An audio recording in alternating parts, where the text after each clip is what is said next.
Dear all, welcome to another amazing session right now with Pito Salas.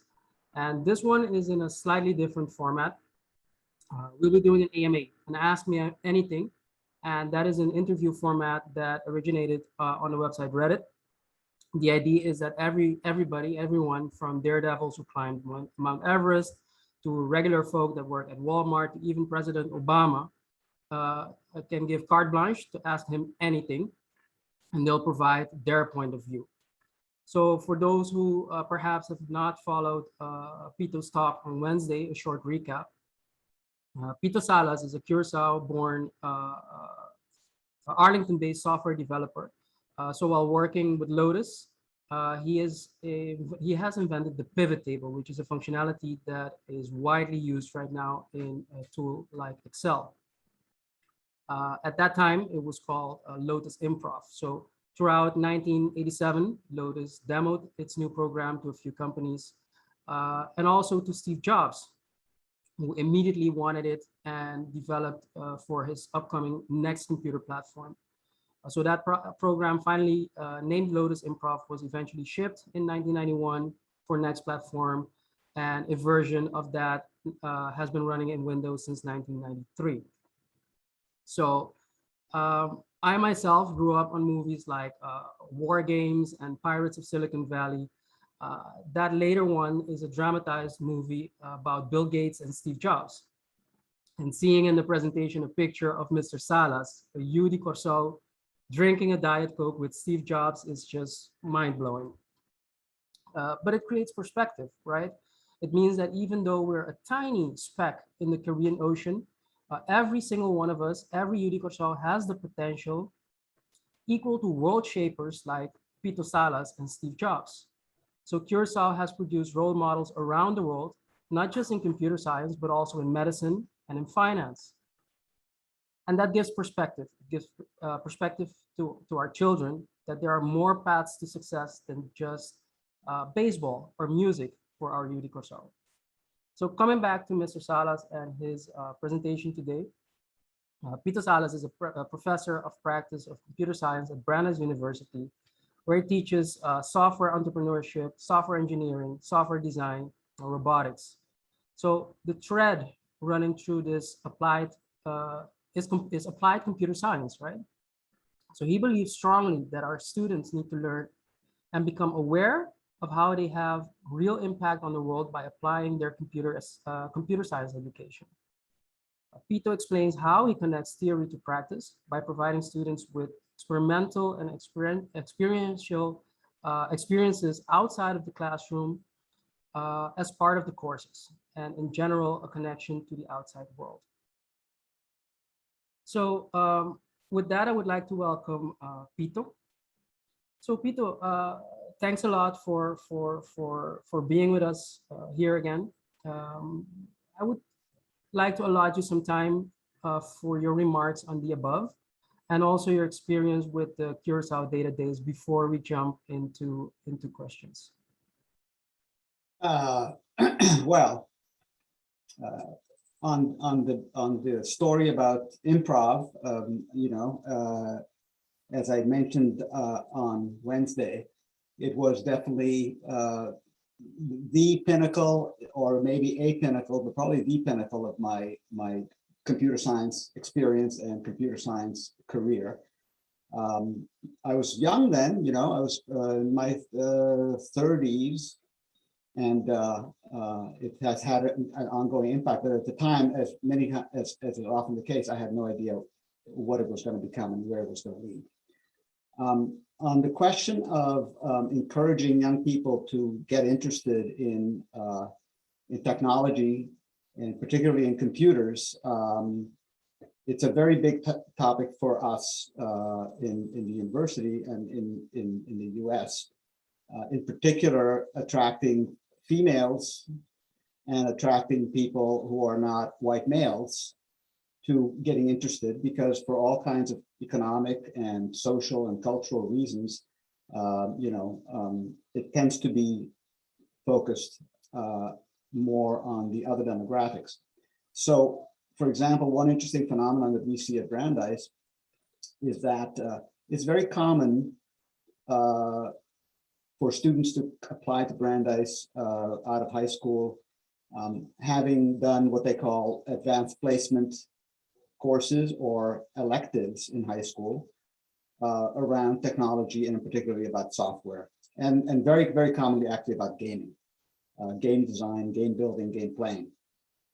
And those students have an advantage when they come into a computer science program, and we have to, but it's not really a real advantage. It's more like a level of confidence and arrogance, really, not necessarily capability or ability.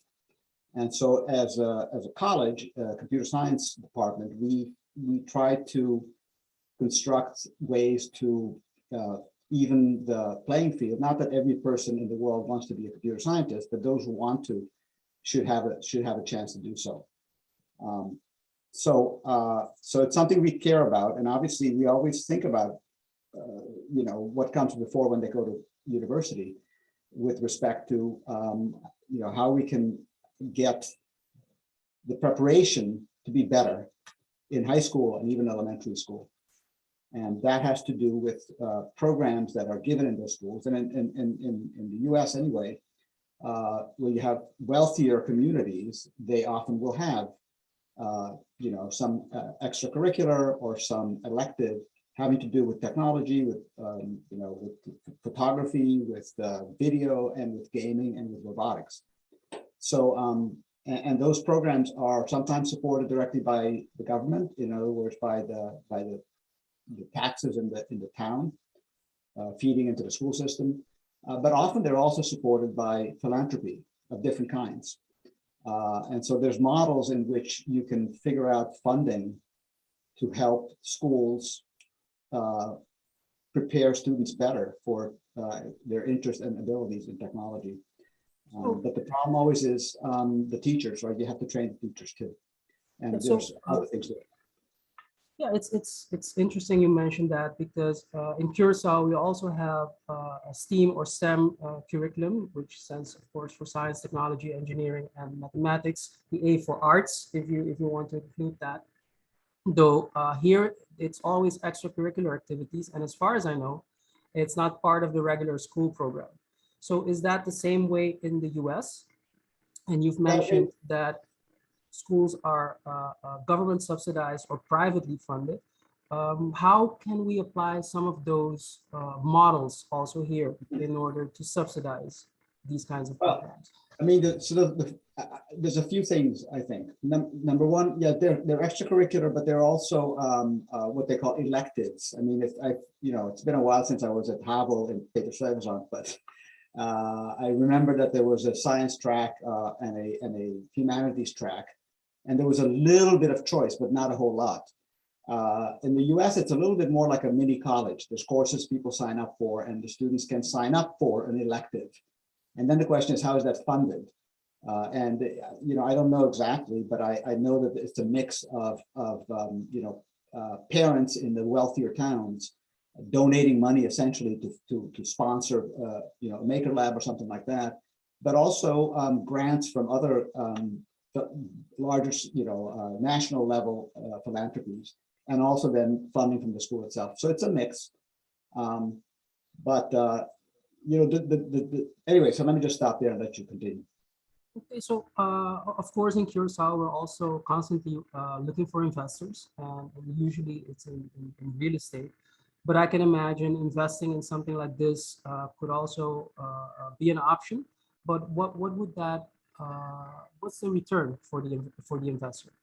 Yeah, I don't know if that's the right way to look at it, because I think of it more like a philanthropic or general, philanthropic, helping out. And certainly businesses, large and small, there's plenty of examples where, the larger successful businesses, I know the economy is not great right now, but decide to sponsor a school or sponsor a program and so on. But that's something that can be worked on, because there are plenty of philanthropic organizations in Curacao who would be open to an application for a grant.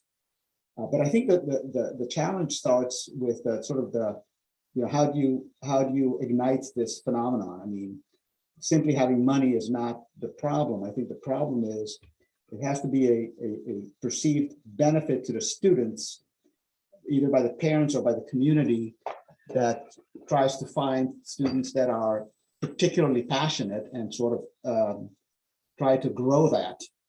And then helping the teachers both with facilities and tools as well as with training to make them comfortable doing it, because it's very, very common that a school spends, X dollars on iPads for everybody or robotic kits for everybody, and they sit gathering dust because the teachers aren't sure what to do with them. And so you have to, I think, look at it from both sides. I'm not claiming to be an expert in education or anything like that, but that's sort of what I perceive. That's a good point. So that means that we also have to invest in learning paths for the teachers. Yeah, absolutely. And it's not just paper learning. I mean, I would imagine, and I think you mentioned the other day about some of the foundations which are supporting basic math and arithmetic tutoring, but something along those lines where you have one or two people who are expert technologists in Curacao, like you, or people like you, who say, you know what, I want to spend, I'm interested in doing something to give back to my community, and so I'm going to run a workshop for teachers, and it'll be funded by some philanthropy. I will give my time. I'll teach the teachers a curriculum, provide them the equipment or the software, and then in return they commit to teach the course in a few places. And I think you have to grow it. I don't think. Yeah, that's indeed a very good point. We were talking earlier, and I mentioned a program like Stuta Punta, where anybody can donate their time for tutoring. However, it's on a high school arithmetic and mathematics, and it's not a domain specific or subject specific matter that perhaps you are applying right now in your daily job. However, for such a program to be successful, it has to be very easy also for somebody to enroll in it. What would be your take on that? You mean the student or the teacher? The To teacher enroll. or Yeah. the volunteer. That's The volunteer. I mean, you have to. There are definitely people. I mean, that have expertise who love. I mean, look at me. I mean, I have a second career in teaching. It doesn't pay as well, let me tell you. So, and you do it because you get a lot of, it's very rewarding, and you feel like you're making a difference, and it's just fun. So somebody who has an everyday job at a bank doing IT, you would have a lot of fun working with high school students, a night a week, or with teachers, to teach them something if they felt it would have a real impact. And by the way, let me mention one thing. You have to make it fun, right? I mean, it can't be, let's go learn COBOL. It's got to be, I have these robots here for my class. Does that language even exist anymore? It sure does. Pascal? Languages don't die.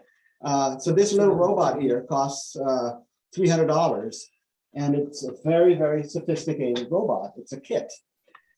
There's robots that cost $100. You have to make it fun, and the two ways that I think young people find it fun is either robots with hands-on or games.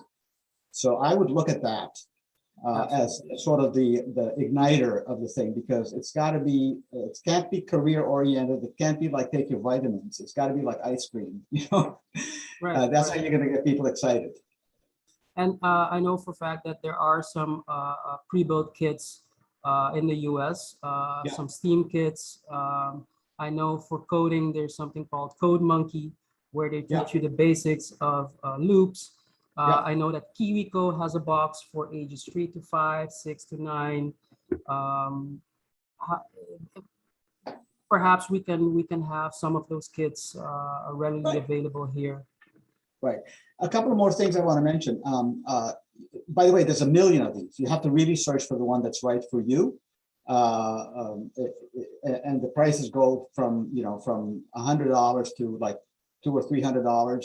There's kits that are set up for whole classrooms where you buy 10 of them for a discount. They come with curriculum, but you still need training. I mean, you need to have the teacher have a level of comfort. So when the student runs into trouble, the teacher is confident about how to get the trouble solved. Another thing to think about is, I mean, I'm a computer person, but not just for that reason. There's something great about using teaching people STEM via software, because software is free. I mean, there's a lot of free websites that have fantastic resources that you could use for teaching. So, and you can make it fun, and there's lots of ways to make it fun. I want to show you something. Well, I won't show, I have it ready to show you, but I won't show you yet. But so I would think about that also as a possibility. But I think, again, the key is not to look at it as training for a job, but look at it as something that's an alternative to, you know, playing with trains or race cars or whatever. So we have a lot of activity in the Q&A, so let's jump to that, and let's make this as interactive as possible. So there's a comment of somebody saying, indeed, so when we talk about investments and donations by wealthy individuals, those are tax deductible, and it's expected to give back to the community. However, here we often expect the government to do that instead of individuals. Yeah, so what's your take on that? Well, I don't know what we expect, but I know for a fact that there's plenty of large and small charities, you know, Prince Wilhelm Funds for one, and other things like that. So I think, and they have mechanisms for applying for grants. I think, but so I believe that with a good plan and a credible structure and leadership, so that's a volunteer, that you could get funds. And there's plenty of examples for that. Definitely. So another question, a remark at Pito, great programming books behind you in your library, heritage. So Pito, how would you promote gamification of lessons like STEM in a classroom? What do you think that Centro di Barrio community centers, if that's a great place for nourishing children with respect to technology? Sure. And do you have any practical ideas on that? Well, I mean, there's a thing here in the U.S. called Maker Labs. It must have come to Curacao as well. Do you have any there yet? Absolutely. Yeah. Yes, yeah. We do.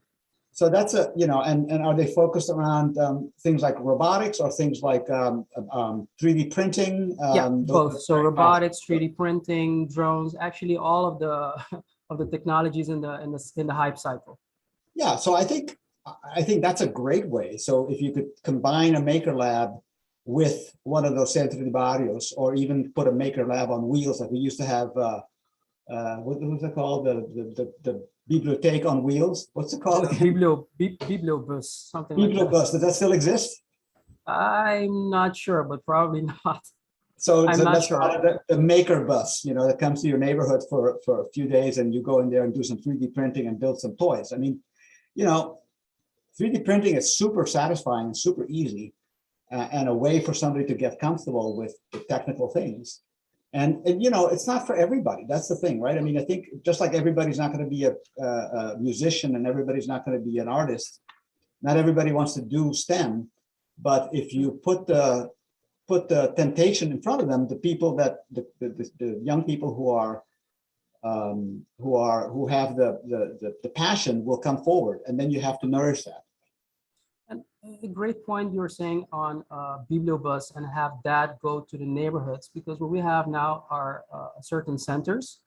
However, even though they are inclusive, so anybody could join, that's mostly not the case. So you see that a group of privileged children do take these curriculums, but you don't get it into the barrios, into the neighborhoods. Right. So how can we be as inclusive as possible? I think you were talking in the U.S. on also focusing on the minority groups, people of color, female. Here we also have a minority group. Yeah, absolutely. I think you're totally right, and I think you have to bring it to them, and you have to make it accessible and not threatening. But they're there, right? There's smart people in every category, and it's not, you know. Again, I don't put this like everybody knows how to do arithmetic or reading. Everybody has to know that. But this, you have to find the ones. You have to throw the net out and see what you catch. There's this thing called Instituto Buena Vista. I don't know if you ever heard of that. They're art-oriented program in Curacao, and they sort of, they have an application process where the teachers recommend these 3 students are perfect. You should take them in. So something like that. Maybe even a competition or something like that, where people submit ideas and you have a panel that finds the 15 best submissions and they get to go to this thing. I don't know, something like that. But you have to make it approachable, and then you have to make it inviting, and then you have to have people reveal themselves, because that's the way I think you would do it. And you have to, of course, make it affordable. And affordable means not only in terms of money, but in terms of time. Okay. So another question, and I think this is, I'll give a little bit of context perhaps also. The question is, so how much do you think it would help that we translate the materials into Papiamento of tech and data related things? And I believe the reason why is that the jargon is mostly English. And when you translate stuff like that into Papiamento, it loses its definition. So would you consider that a good thing, or should we keep certain things in English? Well, I mean, I don't know when I came to the United States, I was 17 years old. I had just finished HAVO. I spoke Dutch fluently. I had written my eindexamen in Dutch, but I knew English. And people go like, "Where did you learn English?" And I say, "Well, television, and we had a lot of English-speaking help around the house. And we had, of course, my father had the bookstore, so there were a lot of English books there. But I don't know whether it's now that everybody knows enough English to get by, because I think you're right. Number one, it's a huge amount of work to translate. Number two, it changes so fast. And number three, you're not preparing them because the outside world does all this stuff in English, for better or for worse. So I would question that idea a little bit. Okay. So I think we have time for one more. Somebody's saying, okay, so I don't understand why we're surprised when we're saying that somebody from Curacao has had such success abroad. And it's got to do also with the mentality. So the Netherlands is small too, compared to the world, but has ruled in waves for a century. And in Singapore, it's just one city where they have successfully done amazing things with smart city applications. So for you, how was your mindset when going to the US in terms of that inferiority? I'm from a small island. Listen, when you're 18 years old, you don't know anything about inferiority. You just go because it's cool and fun. That's true. Sorry to say, I was never homesick. I was totally, I had I just fell into it because you're young and it's all fine. So I don't think that's an issue, frankly, when you go to college. At least it seems to me, and I have a lot of friends from when I was young that I still am in touch with, who went to the US or went to Europe. And I mean, I suppose some people feel homesick and all that stuff and feel nervous. I was just an adventure. It was no big deal. It was great. It was like a treat. And people, as far as what I did and how I got here, it was all, honestly, I didn't have a big plan. I had no idea that hey, listen, I went to college.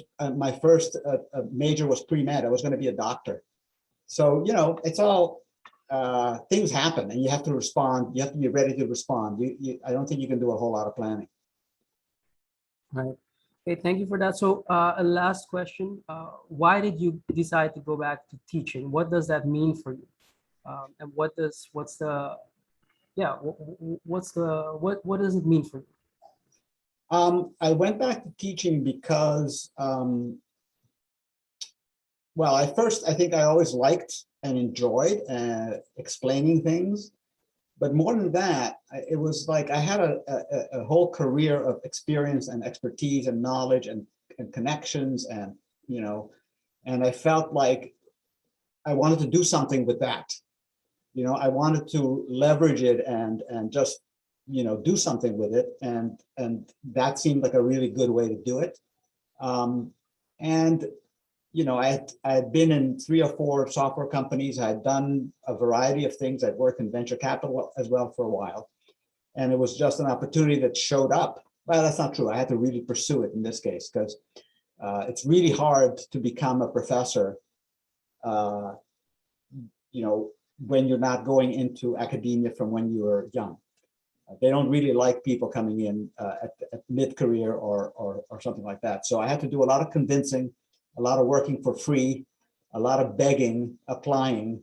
It took probably 2 or 3 years of on and off searching. So, but that's what it was. It was like, I have all this stuff in my brain. I want to share it. That's kind of where it was. And what does it mean for me? It means that I have a really good reason to try to stay up to date with my field, which is really enjoyable.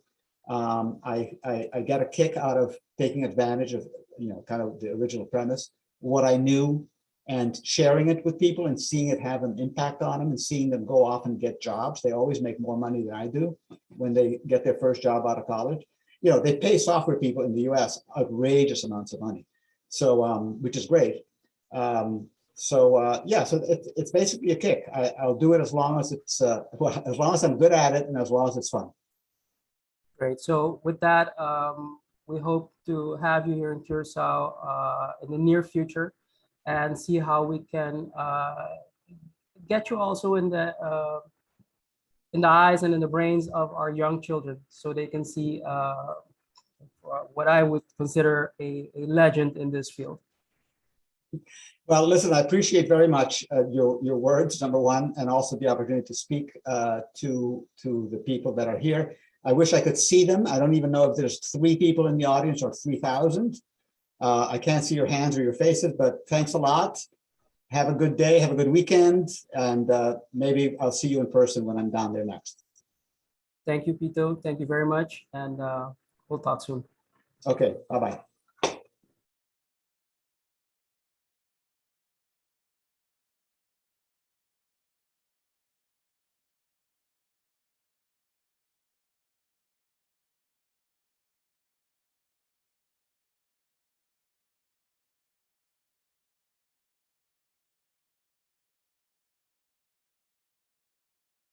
Bye-bye.